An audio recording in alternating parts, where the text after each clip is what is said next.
இன்னைக்கு நான் வந்து செஞ்சு காமிக்க போகிறது வந்து இந்த பாம்பே சட்னி அப்படின்னு சொல்லுவாங்க. அதற்கு வந்து அதுதான் நீ செய்ய போகிறேன். வாங்க என்னென்ன பொருட்கள் தேவைன்னு பார்க்கலாம். இதுக்கு வந்து மெயின் இன்க்ரீடியன்ட் வந்து என்னென்னா அந்த பேசின் ஃப்ளவர், அதாவது வந்து இந்த கடலை மாவுன்னு சொல்லுவாங்க இல்லைங்களா, அது நான் 2 to 3 டீஸ்பூன் வரைக்கும் தான் எடுத்திருக்கேன். அப்புறம் வந்து தாளிக்கிறதுக்கு வந்து கடுகு, உளுத்தம்பருப்பு, கடலைப்பருப்பு 3 வந்து சேர்த்து 1.5 டீஸ்பூன், அதாவது ஈச் வந்து அரை டீஸ்பூன் எடுத்திருக்கேன் நான். கருவேப்பிலை, கொத்தமல்லி வந்து இது கார்னிஷிங் கடைசியில் போடுறதுக்கு. பச்சை மிளகாய் எடுத்திருக்கேன், ஒரு பெரிய சைஸ் பச்சை மிளகாயை 3 கிள்ளி வச்சுருக்கேன். ஒரு மீடியம் சைஸ் தக்காளி, மீடியம் சைஸ் வெங்காயம் ரெண்டுத்தையும் வந்து ஒரு ரஃப்பாக கட் பண்ணி வச்சுருக்கேன் நான். அப்புறம் மஞ்சள் பொடி வந்து 1/4 டீஸ்பூன் போட்டிருக்கேங்க. காரத்துக்கு தேவையான அளவு நம்ம ரெட் சில்லி பவுடர் எடுத்துக்கலாம். உப்பு தேவையான அளவு. இதில் வந்து வேணும்னா சில பேர் கரம் மசாலா போடுறாங்க, இஞ்சி பூண்டு பேஸ்ட்டெல்லாம் போடுறாங்க. நான் அதெல்லாம் போடுறதில்லை. அப்புறம் வந்து தண்ணி வந்து தேவையான அளவு, எண்ணெய் வந்து தேவையான அளவு, ஒரு 2 to 3 டீஸ்பூன் தான் எடுத்திருக்கேன். என்ன செய்கிறதுன்னு பார்க்கலாம்.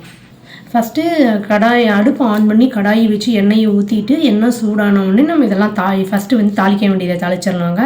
இப்போ எண்ணெய் சூடாகிடுச்சுங்க. இப்போ கடுகு, உளுத்தம்பருப்பு, பச்சை மிளகாய் எல்லாம் தாளிச்சிடலாம். பாருங்க நல்லா வெடிச்சுக்கிட்டு இருக்குது. இந்த டைமில் வந்து வெங்காயத்தை போடலாம்.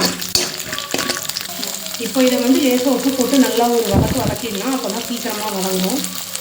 இங்கே கொஞ்சம் வதங்கிடுச்சு இது வந்து இந்த ஸ்டேஜில் தக்காளியை போட்டுடலாம். தக்காளியும் வதங்கணும் இல்லைங்களா, அதே டைமில் இதுவும் சேர்த்து வதங்கும், அதனால் போட்டுடலாம்.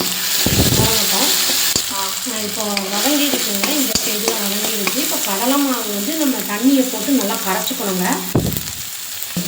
இப்போ கடலை மாவு வந்து நல்லா இந்த மாதிரி தண்ணியாக இருக்கணும். அட் த சேம் டைம் நம்மளுக்கு வந்து கட்டியும் இல்லாமல் இருக்கணுங்க. கட்டி இல்லாமல் நல்லா நீர்க்க கரைச்சிக்கணும். சப்போஸ் நம்மளுக்கு கரண்டியில் வரணும்னா கையில் கூட கரைச்சிக்கலாம், அது ஒன்றும் பிரச்சனை இல்லை. இப்போ இந்த ஸ்டேஜில் வந்து கரைச்சி வச்ச அந்த கடலை மாவு இருக்குது இல்லைங்களா, அதை வந்து ஊற்றிடலாம். நல்லா நீர்க்காக இருக்கணும். டைஜஸ்ட் பண்ண திக்காகும். அது உடனே திக்காகும், வேகணும் இல்லைங்களா, அதனால் இன்னும் கொஞ்சம் தண்ணி ஊற்றிக்கலாம். நம்ம பாருங்கள் கெட்டி ஆகிட்டு அப்புறம் உப்பு காரம்லாம் போட்டுடலாம். உள்ளே இருக்குது இல்லைங்களா, அதெல்லாம் போட்டுடலாம். பச்சை வாசம் போகணும். கொதிக்கிட்டோம் கொஞ்சம். பாம்பே சட்னி வந்து ரெடி ஆகிடுச்சு. இதை வந்து கடைசியில் கார்னிஷிங் வந்து கொத்தமல்லி, கருவேப்பிலையெல்லாம் போட்டு இறக்கிட்டேன். இதுக்கு வந்து சப்பாத்திக்கு தொட்டு சாப்பிட்லாம். இப்போ பூரிக்கே வந்து பண்ணுறாங்கன்னா அந்த பூரிக்கு வந்து உருளைக்கிழங்கு மசாலா பண்ணும்போது இப்போ காரம்லாம் எதுவும் போடாமல் வெறும் வந்து கடலை மாவு கரைச்சி ஊற்றுவாங்க. அதெல்லாம் நான் செய்யறதில்லை. இந்த மாதிரி பண்ணோன்னா இது நல்லாயிருக்கும். இது காரம் வேணும்னா போட்டுக்கலாம், இல்லைனா வேண்டாம், அது அவங்கவுங்க விருப்பம் தாங்க. ட்ரை பண்ணி பார்த்துட்டு எப்படி இருக்குன்னு சொல்லுங்கள். அவ்வளோதான். தேங்க்யூ.